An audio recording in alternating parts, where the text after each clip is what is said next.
Is there any avenue for some part of compromise or cooperation? This really is an issue that has a ton, I mean, almost 95% of the issue could probably be worked out in the middle when you stop and think about it. It's particularly now that the Supreme Court says you can't have near total gun bans.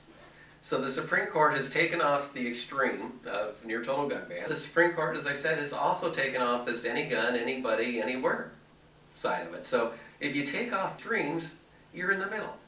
And really what we ought to be arguing about is, okay, you know, we've had restrictions on machine guns since 1934. Is there, do 50 caliber sniper rifles that can shoot down helicopters and airplanes, if you know, should those be on the side of machine guns, or should those be on the side of shotguns? Should 30 round magazines be on this side or that side? And then go through with types of guns and types of ammunition and decide which side of the line they're. And then go through list of prohibited purchasers. You know, should any drug user be prohibited, or just somebody who's had, you know, 5 arrests in an X period of time? You know, go through those definitions, and then go through, you know, what kind of law enforcement strength do we want, you know, what do we want to give ATF and the FBI and law enforcement? Should they be able to require an inventory of a gun dealer? They're not allowed to now, by the way. You can't require an inventory. They can only go once every 12 months unless they get a warrant. This is what Congress has written in. You know, should they be allowed to do those things? Argue about what strengths they should have to check, you know, basically crack down on the corrupt gun dealers. You know, so those are all issues in the middle. And when you think about the so-called wedge issues in our society, you know, this really shouldn't be a wedge issue. I'm not trying to take anybody's gun away. You can't. The president can't, Congress can't.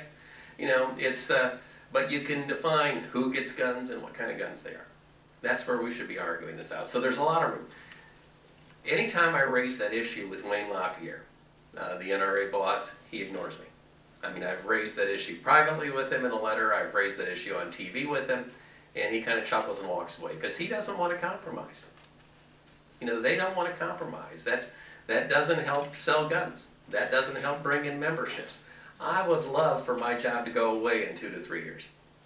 I would love for us to go on and deal with tough issues like how do you cure cancer and deal with the environment and all these things. Gun control, gun violence is an issue we can solve. Other countries have figured this out. I mean, other countries, they have, you know, Britain has 55 gun murders a year. We get that in 2 days in this country.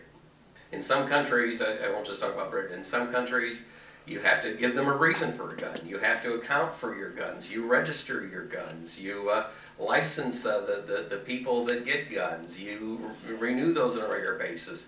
Even in countries with a lot of guns. Switzerland has a lot of guns because they consider everybody to be part of their militia. In Switzerland, you have to account at the end of each month for the number of bullets you've got. You know, is that, you know, if the NRA is willing to agree to that, you know, the Switzerland version, hey, I'm all there. It's, you know, other countries treat guns as something that is dangerous. In this country, we have more regulations on toy guns than we have on real guns. Oh.